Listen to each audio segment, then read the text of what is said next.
सामान्य रूप से युग के अनुसार मनुष्यों की यही आयु अवधि रहेगी, किंतु प्रत्येक मनुष्य की वास्तविक आयु उसके पूर्व जन्म के कर्मों के अनुसार उसके जन्म के समय निर्धारित होगी, जो दीर्घ भी हो सकती है और अल्प भी हो सकती है।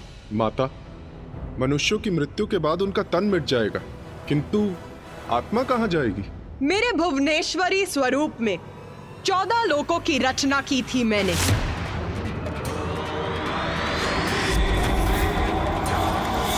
जिनमें आप सभी का निवास स्वर्गलोक भी है।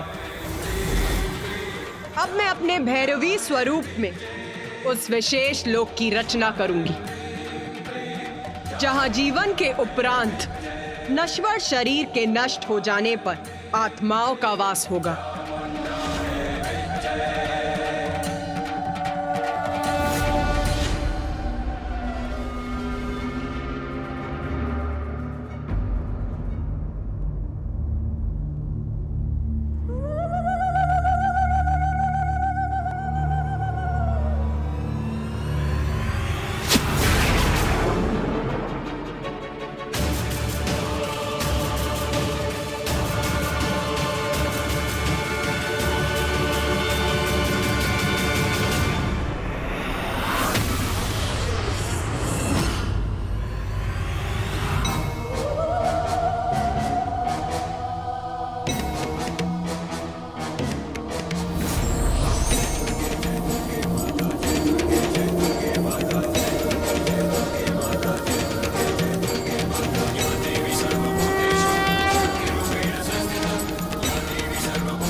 विशेष लोक।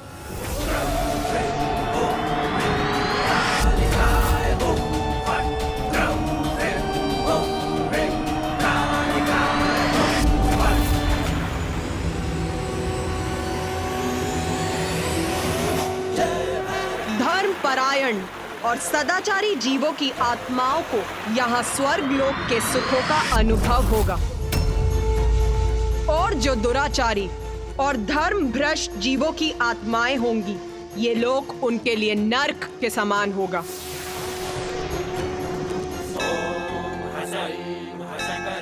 आत्माओं को यहाँ कर्मों का फल भोग कर, प्रायश्चित और साधना कर शुद्धि प्राप्त होगी। प्रत्येक मनुष्य को उसके कर्मों के अनुसार मेरे देवी भुवनेश्वरी द्वारा रचित भिन्न लोकों में जाना होगा। जो सत्कर्म कर यहाँ पहुंचेंगे, उन्हें यहाँ के बाद स्वर्ग में स्थान प्राप्त होगा, और दुष्कर्मियों की आत्माओं को निम्न लोकों में जाना होगा। किंतु जिन जीवों के लिए भक्ति ही सर्वोपरि रही, मेरी या किसी अन्य ईश्वर की, उन्हें मोक्ष की प्राप्ति होगी, और वो विष्णु लोक, ब्रह्मलोक अथवा कैलाश अर्थात दिव्य लोकों में स्थित होंगे।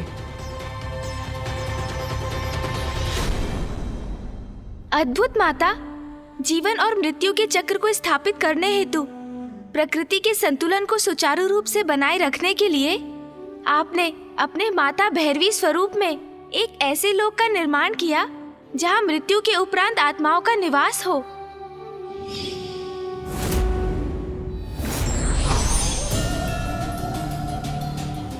तुम्हारे मन में एक और प्रश्न उत्पन्न होने का आभास हो रहा है मुझे। पूछ गणेश, पूछ, क्या पूछना है तुम्हें? माता, सूर्य देव के प्रश्न का उत्तर जानने के लिए ही मैं भी उत्सुक हूँ। आत्माओं के लिए एक अन्य लोक का निर्माण तो हो गया, किंतु उसको व्यवस्थित रूप से चलाने का दायित्व किसको सौंपा गया माता? ये प्रश्न सभी देवताओं के मन में भी रह रहकर उठ रहा था। देवी भैरवी संसार में प्रकट हुई, किंतु इससे मृत्यु की व्यवस्था पूर्ण नहीं हुई थी। उसके लिए एक काल देवता की आवश्यकता थी जो हमारा प्रतिनिधित्व कर इस कार्य का दायित्व संभाले। उनकी सहायता के लिए काल के दूत की आवश्यकता थी और जो जीवों की आत्माओं को बंदी बनाए उस पाश की आवश्यकता थी। पाश? जीवों की आत्माओं को बंदी बनाने के लिए पाश की आवश्यकता थी। और माता, काल देवता के पद पर योग्य देवता की नियुक्ति भी तो आवश्यक होगी। वो कैसे हुआ माता?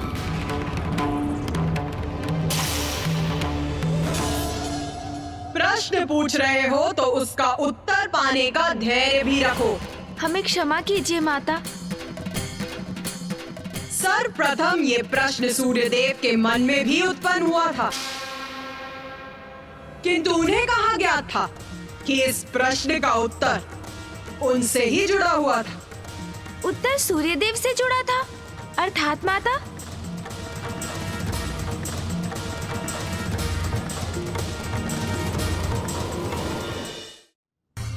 देवी भैरवी संसार में प्रकट हुई, किंतु उससे मृत्यु की व्यवस्था पूर्ण नहीं हुई थी। उसके लिए एक काल देवता की आवश्यकता थी। काल देवता के पद पर योग्य देवता की नियुक्ति भी तो आवश्यक होगी। वो कैसे हुआ माता? सर्वप्रथम ये प्रश्न सूर्यदेव के मन में भी उत्पन्न हुआ था। सूर्यदेव का विवाह देव शिल्पी विश्वकर्मा की पुत्री देवी संज्ञा से हुआ था। जब मैंने आदित्य सूर्य का सृजन किया था तब उनके तेज का उत्पन्न होना आरंभ ही हुआ था। तब उनकी एक पुत्री यमी और एक पुत्र यम, 2 संतानें हुई थी। कुछ समय के लिए तो सब कुछ कुशल था, किंतु समय के साथ सूर्य का तेज बढ़ता गया।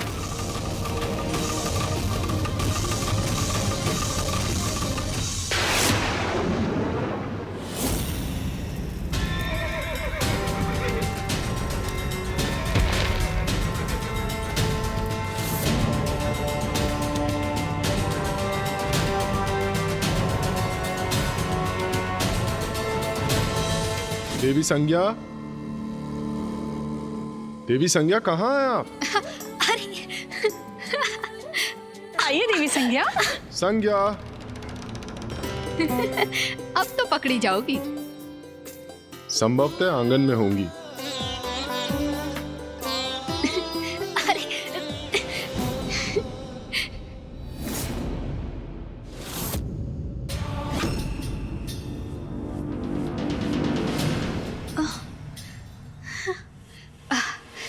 इतना प्रचंड तेज, इतना तीव्र प्रकाश।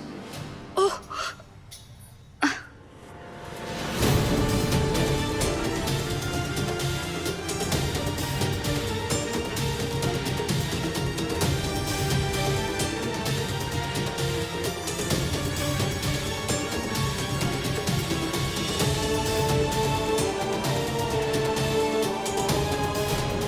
सूर्यदेव का तेज असहनीय हो रहा है हमारे लिए।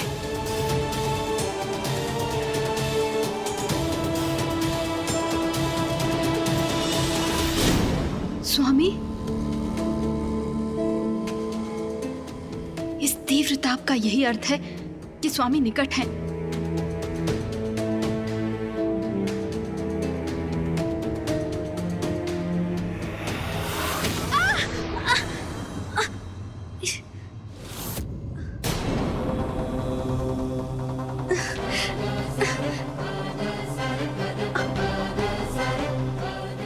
स्वामी, मैं वो। देवी संज्ञा, क्या मुझे इतना भी अधिकार नहीं कि मैं अपनी पत्नी का स्पर्श कर सकूं? स्वामी, ऐसी कोई बात नहीं है। मैं तो बस